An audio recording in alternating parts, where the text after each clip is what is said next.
মই আপুনি ক'ৰ পৰা আহিছে? ক'ৰ পৰা আহিছে? হাজোৰ পৰা। জুবিনক ভাল পাইছিলে? জুবিন গাৰ্গক ভাল পাইছিলে? গান শুনিছেনে জুবিন গাৰ্গৰ? আমাৰ ঘৰতে কিমান গাই থাকে চলিকেইটা। হয় নেকি? কিমান দিন হ'ল আপোনাৰ ইয়াত অহা? মই আজি আগত আহিছিলোঁ, আজি আৰু ফাৰ্ষ্ট আহিলোঁ। আজি প্ৰথম আহিছে? কিমান দিন থাকিব ইয়াত? মেলা কিমান দিন আছে? এইটো কোনো মেলা নহয় ন, এইটোতো যুগ যুগ থাকিব। যুগ থাকিলে আমিও থাকিম। হয় নেকি? যিমান দিনে ভগৱানে ৰাখে আৰু। ঠিক আছে ঠিক আছে। জুবিনক বিৰাট ভাল পাইছোঁতো। আমি চকুৰ পানী পৰিছে জুবিনৰ কাৰণে। জুবিন ভাল মানুহ আছিল না। ভাল মানুহ আছিল। ভগৱান আছিল এইটো। ভগৱান আছিল। এইটোৰ ঠিক আছে, কাৰণে আপুনিও চবৰে কান্দিছে। ভগৱানক ভক্তি কৰে কাৰণে আপুনি এই ৰূপ লৈছে। কোন ভগৱানক মানে আপুনি? কোন ভগৱানক বিশ্বাস কৰে?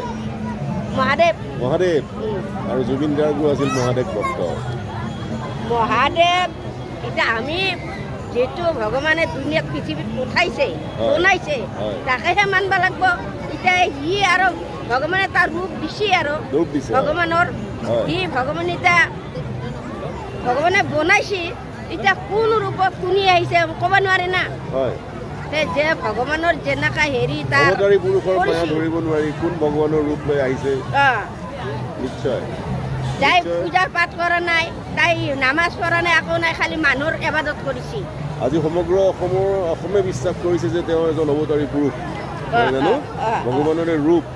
গতিকে কি ভগৱানৰ ৰূপ, তেওঁ কি ৰূপ লৈ আহিছে কোনেও ক'ব নোৱাৰে। এয়া বিশ্বাস জাগিছে, আস্থা জাগিছে মানুহক, সেইকাৰণে আজি ইমান সমাগম।